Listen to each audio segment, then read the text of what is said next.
আমার রান্নাবান্না চ্যানেলে আপনাদের স্বাগত। আশা করি আপনারা সবাই ভালো আছেন এবং সুস্থ আছেন।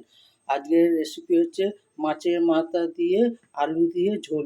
দেখুন কিভাবে করছি। এখানে আমি দুটো মাথা নিয়ে ভালো করে ধুয়ে হলুদ নুন দিয়ে মাখিয়ে রেখেছি। এখানে এক কুচি আদা, 4-5টা রসুন একসঙ্গে বেটে রেখেছি। এখানে একটা আলু কুচিয়ে রেখেছি। এখানে একটা টমেটো আমি কেটে রেখেছি। এখানে একটা পেঁয়াজ আমি গ্রেটিং করে রেখেছি। এখানে ফোড়নের জন্য আমি তেজপাতা আর জিরে রেখেছি।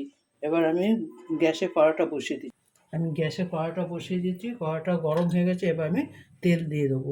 আপনারা যে যা পরিমাণ মতো তেল দেবেন।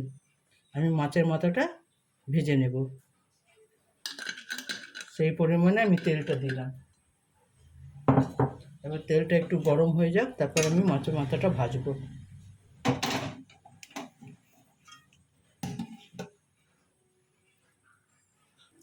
তেলটা গরম হয়ে গেছে। এবার মাছের মাথা আমি দিয়ে দেবো।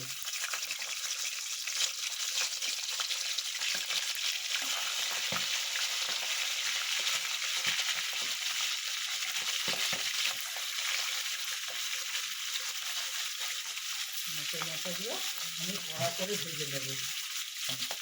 ভাজা হোক, আপনাদের দেখাচ্ছি। মাছের মাথাটা ভাজা হয়ে গেছে। এবার আমি তুলে নেব।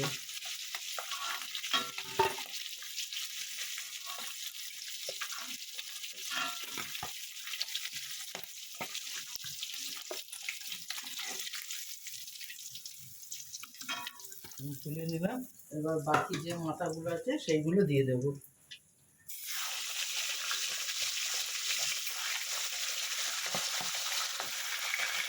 এইভাবে পুরো মাথাটা আমি ভেজে নেব। ভাজার পরে আপনাদের দেখাবো। মাছ ভাজা হয়ে গেছে, মাথাটা এবার আমি তুলে নেব।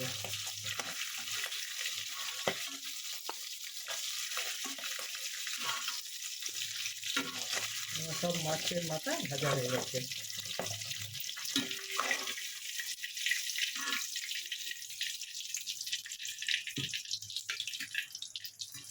এবার কড়াইয়ে আমি তেজপাতা আর জিরে ফোড়ন দিয়ে দেবো।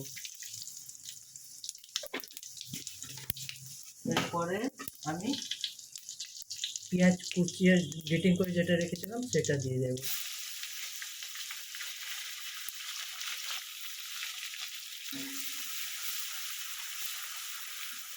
এখানে আপনি গরম মশলা ফোড়ন দিতে পারেন, আমি এটা জিরের ফোড়ন দিলাম।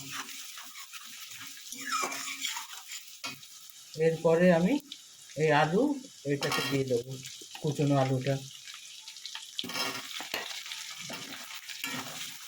দিয়ে একটু ভেজে নেব। তাহলে পেঁয়াজটাও ভাজা হবে, আলুটাও ভাজা হয়ে যাবে, একসঙ্গে দুটো ভাজা হয়ে যাবে।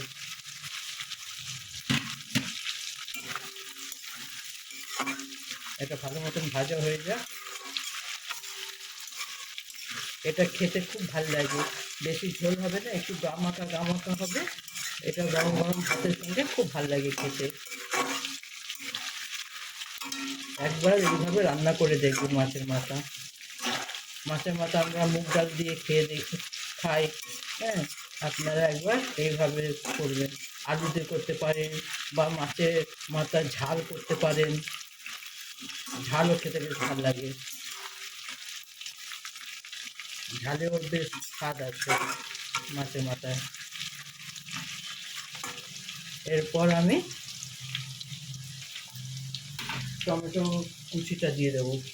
যে টমেটোটা আমি কুচিয়ে রেখেছিলাম সেই টমেটোটা দিয়ে দেবো। দিয়ে ভালো করে আমি কষে নেব। দেখুন আমার টমেটোগুলো বেশ সেদ্ধ হয়ে গেছে। এবার আমি এই আদা রসুন বাটাটা দিয়ে দেবো।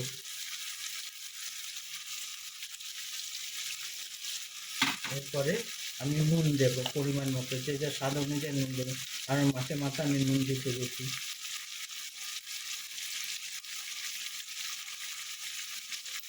দিয়ে এটাকে ভালো মতন কষিয়ে নেব।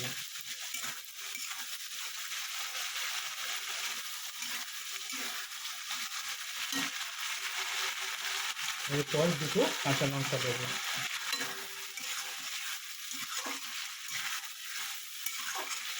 এটাকে আমি ভালো মতন কষিয়ে নেব। এটা ভালো মতন কষানো হয়ে যাক, তারপর আপনাদের দেখাচ্ছি। এরপর আমি একটু চিনি দেবো, একটু ব্যালেন্স আনার জন্য। আপনারা চিনি স্কিপ করতে পারেন।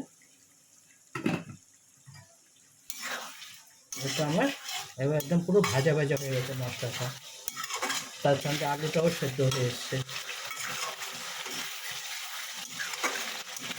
এরপর আমি মাছের মাথাগুলো দিয়ে দেবো।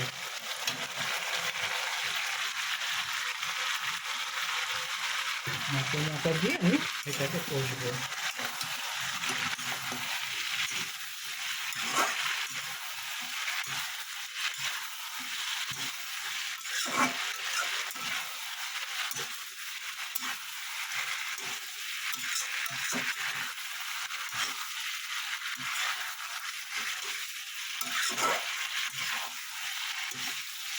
কারণ এরকম মাছের মাথা দিলে অনেকে খেতে চায় না, কিন্তু আপনি যদি এইভাবে রান্না করে দেবেন তাহলে সবাই খাবে।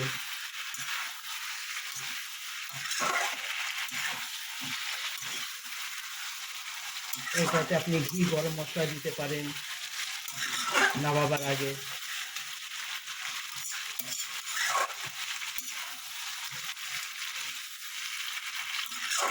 আমার কষানো হয়ে গেছে, এবার আমি এটাতে জল দেব। আমি গরম জল দেব।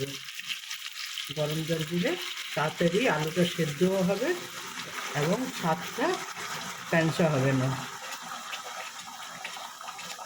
মানে পরিমাণ মতো জল দেবেন যাতে আলুটা সেদ্ধ হয়ে যায়। কারণ আমি এটাতে খুব একটা ঝোল রাখবো না, গা মাখাবে এখন।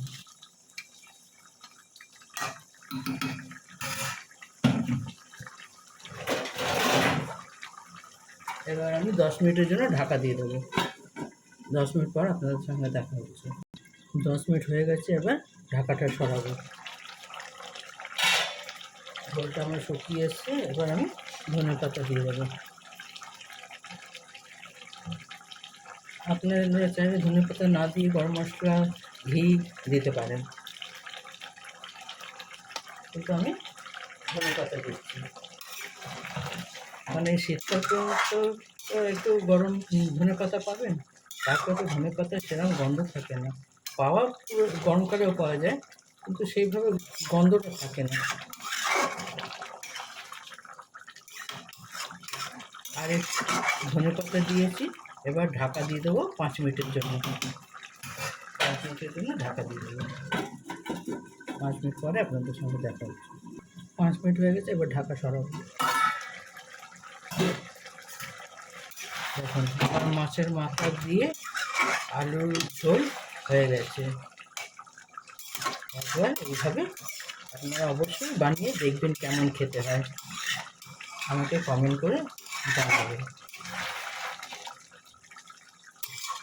এটাতে গুঁড়ো লঙ্কা নেই, কাঁচা লঙ্কা দিয়ে আপনারা চাইলে গুঁড়ো লঙ্কা দিতে পারেন।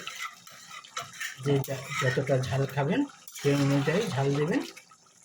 আমরা তো বেশি ঝাল খাই না বলে আমি কাঁচা লঙ্কা করি। দেখুন আমার একেবারে মাছের মাথা দিয়ে ঝোল রেডি। এবার আমি নামিয়ে নেব। দেখুন মাছের মাথা দিয়ে আলু দিয়ে ঝোল একেবারে রেডি। আপনারা একবার এইভাবে রান্না করে দেখবেন কেমন হয়, আমাকে অবশ্যই কমেন্ট করে জানাবেন। আমার চ্যানেলটা দেখার জন্য ধন্যবাদ। আশা করি ভগবানের কাছে প্রার্থনা করি আপনারা সবাই ভালো সুস্থ থাকুন। আমার চ্যানেলটা দেখার জন্য ধন্যবাদ। Thank you. আমাকে সাপোর্ট করবেন, আপনারা এইভাবে আমাকে চ্যানেলটা দেখবেন। থ্যাংক ইউ দেখার জন্য।